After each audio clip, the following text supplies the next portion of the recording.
Hey, good morning, folks. Lynn Coach Kelly here, coming to you with episode 34 of North Coast Coffee Chats. North Coast Coffee Chats kind of spurred out of North Coast Networking Group. We are a entrepreneur-spirited business networking group. We get together every Thursday morning.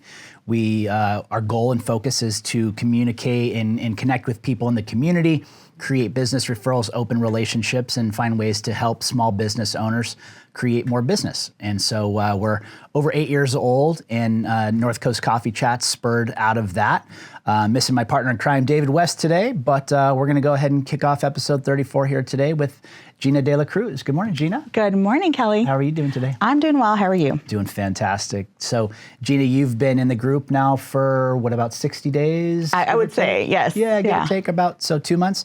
And Gina's with Comerica Bank. If you're not familiar with Comerica Bank, they are, well, you tell us a little bit more about Comerica Bank.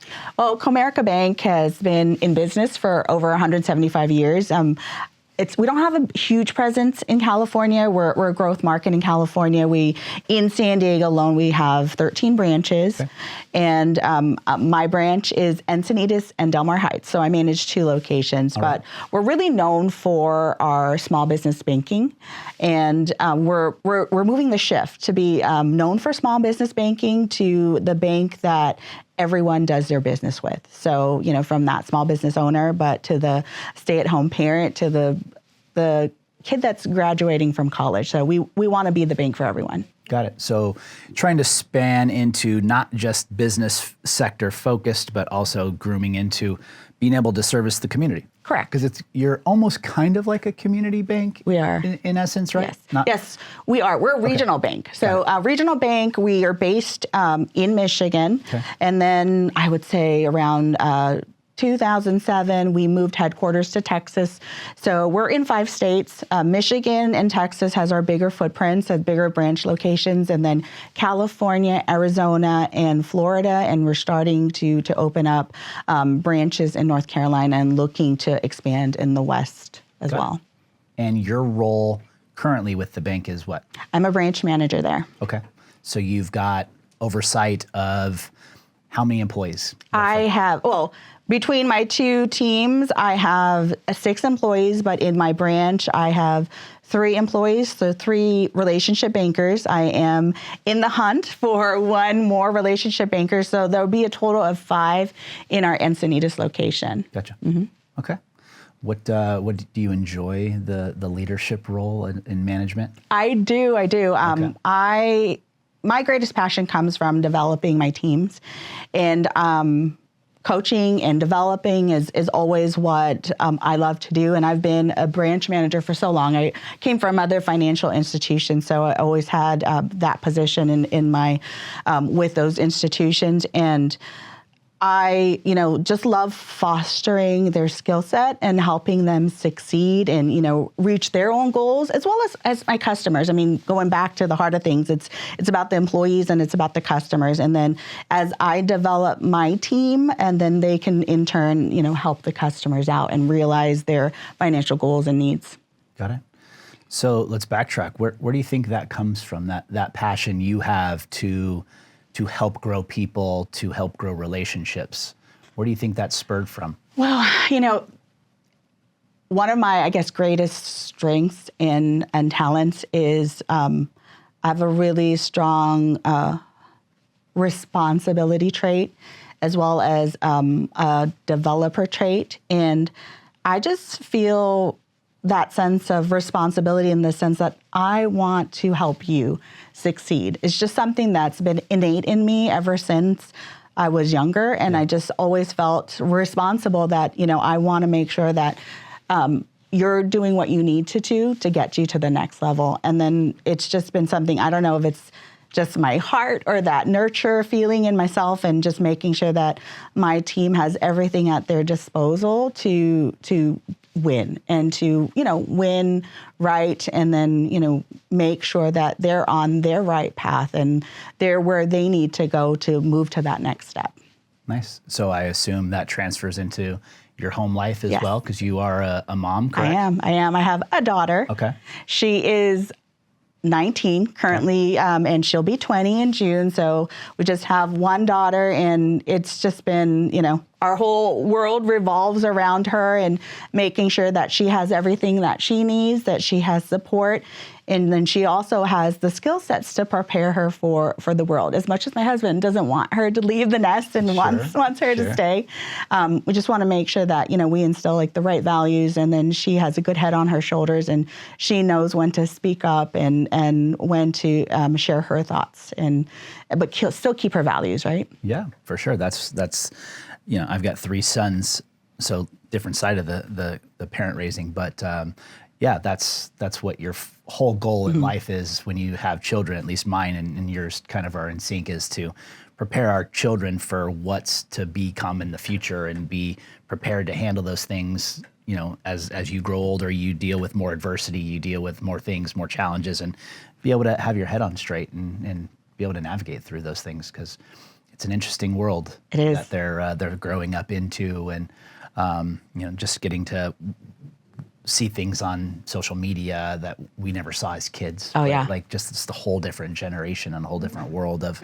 how they're in tune with technology compared to being in tune with, outdoors. And yeah, true. So much different. What, did your daughter go to college? She does. She's currently attending Maricosta College. Okay. She is on a plan to transfer.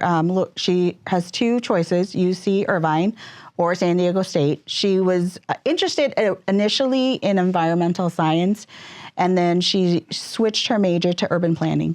Okay. So she's still Aztecs. Yes. Still, the sustainability factor is key for her. Still staying green, which is super important, right? We have to take care of our planet and make sure that we build the cities and the towns around us in a sustainable way. So that's always been a passion for her. So she's looking to transfer out in fall. So cool. I'm glad that it's still Southern California, which we're good. We're happy. She can't go wrong with San Diego State. I agree. I'm an Aztec alum, so.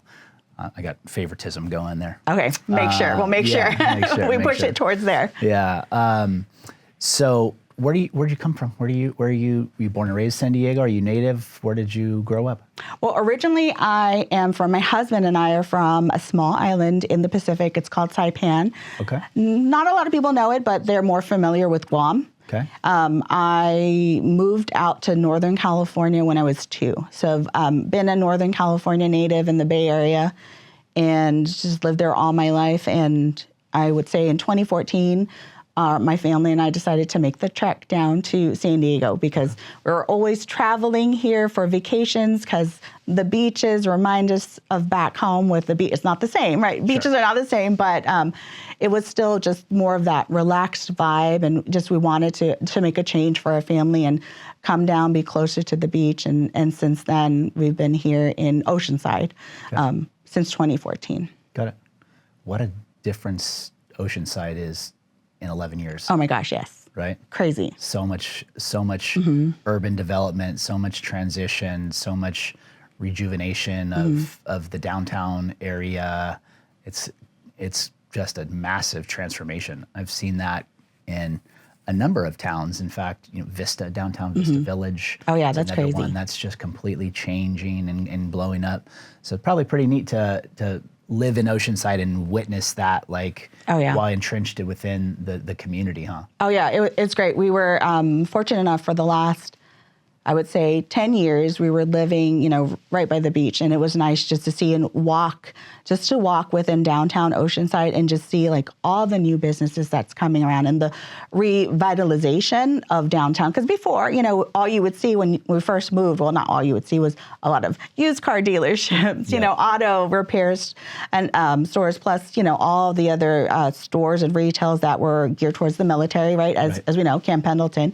And so, but just to see with just the changes in the last couple of years where a lot of businesses are coming to Oceanside, and it was great to see and just be able to, within walking distance. Yeah. And you can walk and you can enjoy. I mean, it's a bigger stretch of the Coast Highway to go from, one point to South O, but it was still just a nice change. And it still is rooted, with the culture, and it still has that strong, military base, so you don't lose that. Yeah. And it's just we're happy to be a part of that. Yeah. Yeah. I remember it's probably 2018, if I remember correctly, back one of my uncles who lives in Santa Monica had a really nice home, $2 million property, and wanted to make an investment. He's like, we love surfing in San Diego. Where should we be looking to buy? I'm like, the best beach value left in California is Oceanside. Mm-hmm. Like, you really should be looking at Oceanside. And so we started to search, hooked him up with a real estate agent. He started looking at houses, and I remember his budget was like $700,000. Mm-hmm. And it was like, you were getting houses like on South Ditmar and West for under $700,000 back then. Not anymore. Not anymore. It's a whole different ballgame. Exactly. Yeah, anything west of 101 now is, you can buy a bungalow for $1 million too. I know. And like 1,100 square foot. Yeah. It's kind of crazy. So your husband is also from the same island as you. How did you connect those dots? Well, he grew up there. Okay. And I grew up out here, and it actually was through mutual family members. Okay. That we just met. And the funny thing is that my sisters and my parents moved back home, I don't know, so certain number of years, and so I was living on my own. And they all knew him. And I didn't know him until I met him here. And then just, one thing led to another. And 20 years later, going on 21, Nice. We've been married. So Okay. it's nice. It's nice for me to still, be with someone that is, from my background and culture, and such a small island that we know each other's family. So that's good. Full circle. Deep roots go there. Exactly. Yeah, nice. Where did you go to college? I went to UC Santa Barbara. Santa Barbara. Okay. Gaucho. Nice. The Gauchos. All right. Yeah, I remember. I grew up in Newbury Park, so you used to have to travel through there to get to and from if you were living south. And we'd go up there, in later high school years, and my first year out of high school and in junior college, and Isla Vista. Isla Vista parties. I know. Oh, those were good ones. Yeah. Those were good ones. Well, I remember when we were taking a tour of the campus, and my parents and my grandmother came with, me and my siblings, and we were just touring Isla Vista, and they're like, oh, this is where you're going to go to school? I'm like, oh, well, I'm staying in the dorm. I'm not going to be staying there. So I won't be sleeping on that couch in the front yard on the grass. Exactly. With the bonfire pit, that's actually a Weber barbecue grill. Exactly. That wouldn't be, my source of warmth wouldn't come from that at night. But yeah, I remember, gosh, the parties down there, especially what I think it was Halloween was their big one, right? The Halloween bash is down there. Oh, geez. That just was debauchery to the highest extent. I know. Well, 'cause that was like 1993, 94, when I would venture down that way. And that was when, magazines would be publishing biggest party schools in the country. And that would be like San Diego State, Santa Barbara, Arizona. It was like, you want to go party school, you go west. Well, and you find it. And I promise that was not the reason why I chose Santa Barbara. I chose Santa Barbara because, being a Northern California native, I wanted to be still in California, far away from my parents, just to be able to, live and enjoy. And so they were one of the schools to accept me. So I don't know, they were happy to say that I took them by default because it was the farthest away from Northern California as possible, with staying in California. I saw that a lot when I was at San Diego State. It was a very large amount of kids from the Bay Area were San Diego State students. And I became very good friends with a lot of them, and some of them still are now San Diegans, and some of them went back home, but saw a lot of that. So let's transition. What do you guys do for fun? What are some of the things that you enjoy spending your time doing outside of growing your teams and managing your branches and raising your daughter? Well, the biggest thing that my family and I enjoy to do is travel. Okay. So we love to travel, even if it's just traveling up to LA, just taking a car ride, exploring the town or the city and just looking for good food. We love good food. So anywhere that has good food, we want to try and be adventurous. We taught our daughter to be an adventurous eater. So she's eating crazy stuff, with us when she was 5. Yeah. So we never wanted her to be picky. We wanted her just to be able to enjoy. And so that's one of our biggest family things that we love to do. And then on top of traveling and eating good food, I love to bake. I love to cook. If I could have someone decorate my cakes and all my desserts, it'd be great because it doesn't look the best, but it sure tastes really good. Yeah. You won't find me in a bakery. I'm not going to be fancy with the icing and all of that, but, the taste will get you every time. And, just for my downtime, my me time, I love to read. You can, when we moved down here, I think a bone of contention between my husband and I was, before the Kindle and before all of that, even though he got that for me a long time ago, I like a physical book. And we had a shed in our house in Northern California, bins and bins of books. And he said, we're not going to fit it in our new place down here, and donation, here we come. So I will read, I would say, maybe 3 or 4 books a week. Wow. Yeah. That's a lot. Yeah. I think I've read 3 or 4 books in 3 years. I just did say that. You're not alone. Nobody reads anymore. I just read a study on this, and the number of novels that the average American reads went from like 3 a year to like 0.5. Nobody reads anymore, sadly. Got it. Yeah, I've become an Audible listener. Books on Audible. Yeah, I have too. done that. Yeah, I have done that. It's nice for like when I go for walks and walk my dog for 45 minutes, and it is pop on an Audible book and listen to someone tell me the story. Yeah. Like easier for me that way. 100%. I've been doing that the last maybe 6 months. Before, it'll be like, what kind of music can I listen to get me in the zone to start my day? Now it's been like, okay, what audiobook can I listen to, or what podcast, can I play to? I don't know if that's just aging and you change. I don't need the music anymore. Yeah. I don't know. It's it's funny. When you talk about music, I love music. My kids love music. My kids, 11 and 9, they want to listen to the highway country music.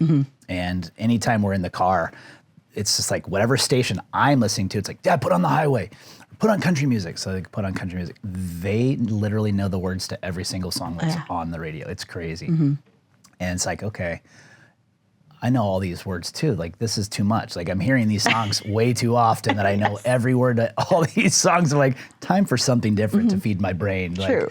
Move to podcasts or move to books on Audible. So, just changing world, changing environments, changing life. So to your travel, what are some of the most recent, like, out of California travels you've done? Well, I'm glad you asked me because I still wish I was there. We just came back from Paris. Ooh, okay. So our first trip into Europe, we've gone a lot in Asia, and our first trip into Europe, and I wish I never left. It's so beautiful. One, it's such a walking town. I think we walked 30,000 steps a day. Nice. Every day, which is really great because you're eating good food, but you're walking it off. And you're walking everywhere. And then I don't know if we have any French listeners, and don't come after me where they say French people are rude. No, they were great. Yeah. I think you just have to be mindful of the culture and, make sure that, you greet and you say hi. And if it's quiet, you're not loud and boisterous, which is fine. But it was great. And the food was good. We didn't eat French food all the time. We mixed it up and we ate a little bit of everything. But it was just the culture and just really seeing history. I love history. If I could have been digging in Egypt in the pyramids, that is like my dream job. I would have loved to have been a historian or an archaeologist. So just like going around, just like looking into the past, you kind of immerse yourself into that, and it's like, okay, was I a queen? You know, when we visited Versailles, I'm like, I was the queen here, you know? And so you just kind of think, and, you know, you really just look like, wow, can you imagine this building has been up for hundreds and hundreds of years? Yeah. And so, I mean, that's what speaks to me. So I loved it. I wish it was back. Yeah, I've never done Europe yet, so that's definitely a place that I've heard plenty of good stories and great times from. So that's good. What's on the agenda for future travel? Next year, we're looking at Italy. Okay. So we're going to do Italy. I would love to go back to Paris. Surprisingly enough, it's actually one of the more affordable airline flights is to go to Paris. But no, Italy is next on the stop for maybe a good 6 days. You know, you want to make sure that you have enough time to explore, but not too much where your pocket is hurting. Definitely on the bucket list for next year. Awesome. Well, cool. So let's flip back to some business talk. So what got you into the banking world?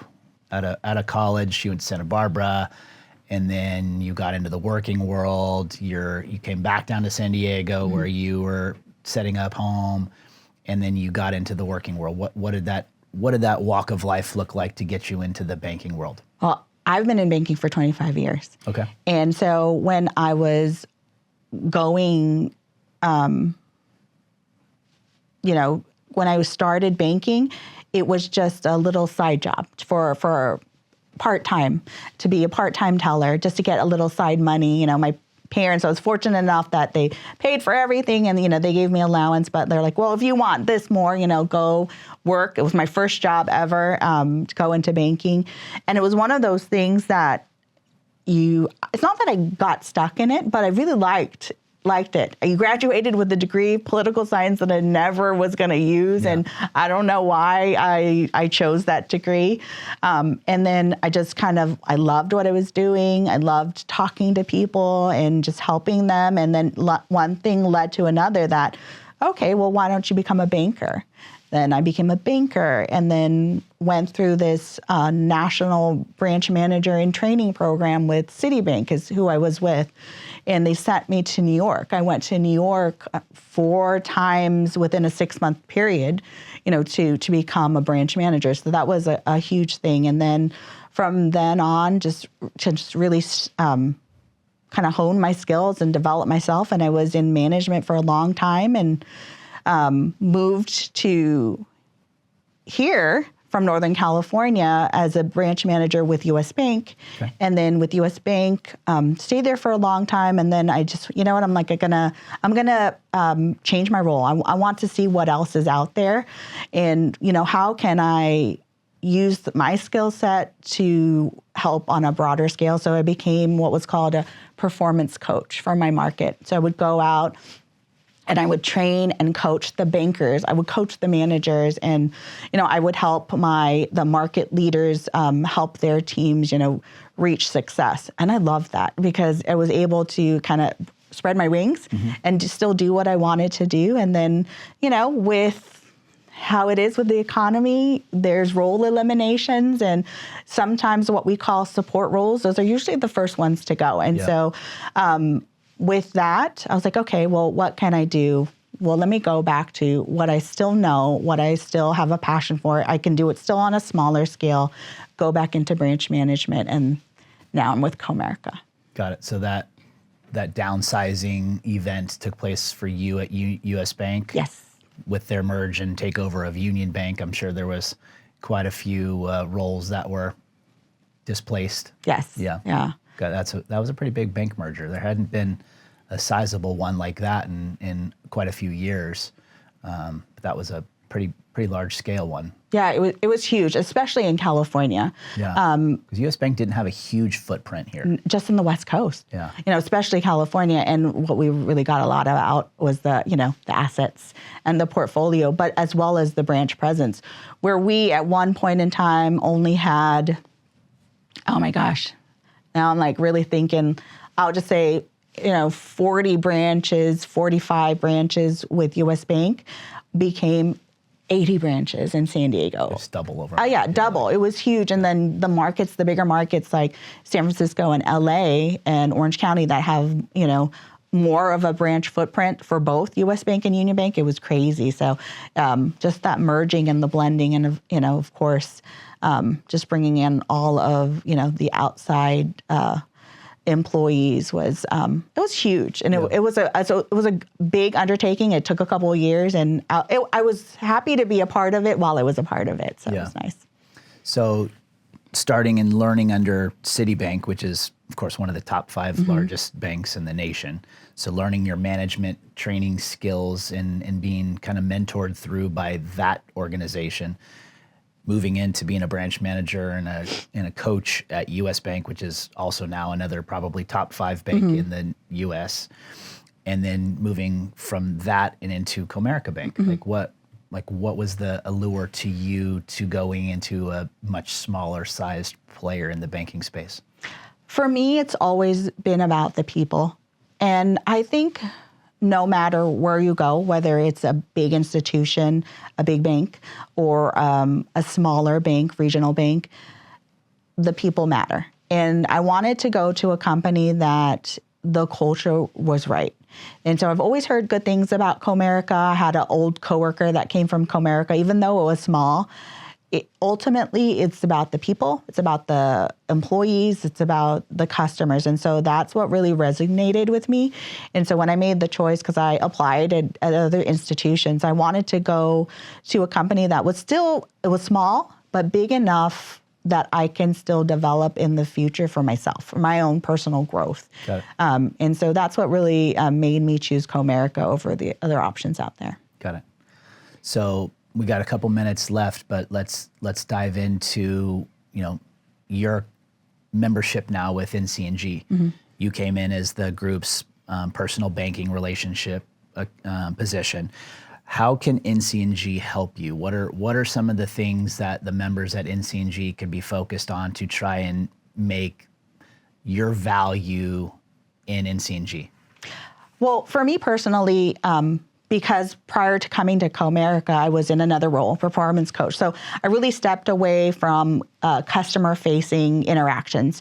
So I lost all my contacts. So all my CPAs, all my mortgage brokers, everyone that I need to help my customers. So really the goal for me to join NCNG was to be around professionals that I can refer my own customers to, because I know I can help them with their banking needs, right?